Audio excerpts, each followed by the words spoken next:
دیکھو بھائیو، محمد حنیف کی جو مثال ہے نا، اس عورت کی ہے جو کسی کے ساتھ گھوم رہی تھی اپنے دوست کے ساتھ. تو آگے سے اس کا باپ آ گیا. تو باپ نے کہا بیٹی تو کدھر؟ تو ایک دم کہتی کون ہو آپ؟ تو اس کا وہ جو دوست تھا وہ بھی کہتا ہے یہ کون صاحب جو تمہیں بیٹی کہہ رہے ہیں؟ تو کہتی مجھے تو نہیں پتا یہ کون ہے، میں تو نہیں پہچانتی ہوئی، تو خود یہ ایسے ہی جھوٹ بول رہا ہے. میں کہتے اس کی بیٹی ہوں، جنہیں پہچاننے سے انکار کر دیا اپنی بدکاری کو چھپانے کے لیے. بالکل یہی معاملہ کیا ہے، بلکہ اس سے زیادہ شدت ہے محمد حنیف کی. جب اس کے سامنے ڈاکٹر عثمانی رحمۃ اللہ علیہ کی وہ آواز آئی، وہ کلپس آئے، تقریر آئی، تو یہ بے ایمان کہتا ہے کہ ان کی آواز ہی نہیں، وہ ایسی بات کر ہی نہیں سکتے. تو کتنا بڑا جھوٹ! جب میں نے یہ اس کی بات سنی ہے تو یقین کیجئے میرے دل میں اس بندے کے لیے اتنی نفرت پیدا ہو گئی، اتنی نفرت پیدا ہو گئی کہ اتنا بڑا کذاب. تو اس کے نام کے ساتھ جس طرح محدثین جھوٹوں کے ساتھ کذاب لگاتے تھے نا، یقین کریں محمد حنیف کے ساتھ کذاب لگانا لازم ہو گیا ہے، الا یہ کہ یہ توبہ کر لے. یہ بہت بڑا کذاب انسان ہے، اتنا بڑا جھوٹ یار کہ یہ ڈاکٹر صاحب کی آواز ہی نہیں. اور اس سے بڑا جرم ہے ان لوگوں کا، جو یہ ساتھ اس کے چلنے والے مرکزی شورا ہے یا دوسرے لوگ ہیں، کہ ان بے ایمانوں میں سے کسی کی جرت ہی نہیں پڑتی ہے کہ جا کے محمد حنیف کے سامنے وہ ڈاکٹر صاحب کے کلپ سنائیں اور محمد حنیف کو کہیں کہ تو قسم اٹھا کہ تو اس آواز کو نہیں پہچانتا ہے، اور بالفرض تو اس آواز کو نہیں پہچانتا ہے تو پھر تیرے سے بڑا مجرم کوئی نہیں ہے کہ تو ڈاکٹر عثمانی رحمۃ اللہ علیہ کی جماعت کے اوپر بیٹھا ہوا ہے امیر بن کے، اور تو آواز ہی نہیں پہچانتا ہے. یعنی جس طرح کوئی اپنی ماموں کی آواز کو نہ پہچانے، اپنے باپ کی آواز کو نہ پہچانے، اپنی ماں کی آواز کو نہ پہچانے، تو یہ ایک جرم ہوتا ہے. اور ناراض ہوتا ہے وہ رشتہ دار، اچھا تو نے میری آواز ہی نہیں پہچانی، تو اس طرح یہ آواز بھی نہیں پہچانتا ہے.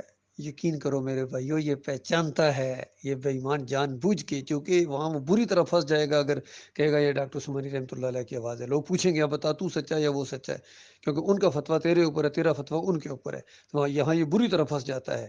تو اس بیوروکریٹ نے یہاں یہ راستہ نکالا، اور اس سے بڑے یہ مجرم ہیں جو ان سے نہیں پوچھ رہے ہیں. ہمارے ساتھ تو وہ بات ہی نہیں کرتا، لیکن بے ایمان میرے بھائیوں، میں تمہیں کہہ رہا ہوں کہ تمہارے کندھوں کے اوپر اس نے رائفل رکھ کے ایمان خالص کے اوپر فائر کیا ہے، اور تم برابر کے اس کے ساتھ شریک ہو، بلکہ بڑے مجرم ہو. یقین کرو، چاہے یہ افضل چاچی کا بیٹا ہو، چاہے یہ اور جتنے مرکزی شورا میں لوگ ہوں. کس قدر افسوس کی بات ہے، افضل چاچی کا بیٹا ہے جو مرکزی شورا میں یہاں بیٹھا کرتا تھا مسجد توحید کے اندر، تقریریں کیا کرتا تھا وہ اللہ کا بندہ، اور اس کا بیٹا مسجد کے سامنے دعوت اللہ سے روکے دھکے دے، اور اس کی آنکھوں میں خون اترا ہوا تھا. تو یہ جو آگ لگتی ہے نا توحید کی آواز سن کے، یاد رکھنا ایک آگ آگے بھی ہے، اس کا نام النار ہے، النار. اس کے اندر جاؤ گے تم ہمیشہ کے لیے. خون اور پیپ کی وادیوں کے اندر محمد حنیف کے ساتھ ہوتے کھانا اور ایک دوسرے کے ساتھ جھگڑ دیے جاؤ گے، اور وہاں تمہیں ہمیشہ کی لان تان ہوتی رہے گی. بے ایمانو، ایمان کی دعوت آ چکی تھی تمہارے پاس، اور ڈاکٹر عثمانی رحمۃ اللہ علیہ نے کھول کھول کے یہ مسئلہ سجدہ تعظیمی کا بیان کر دیا تھا، فتویٰ بھی لگا دیا تھا، پھر بھی تمہاری آنکھیں بند ہو گئی تھیں.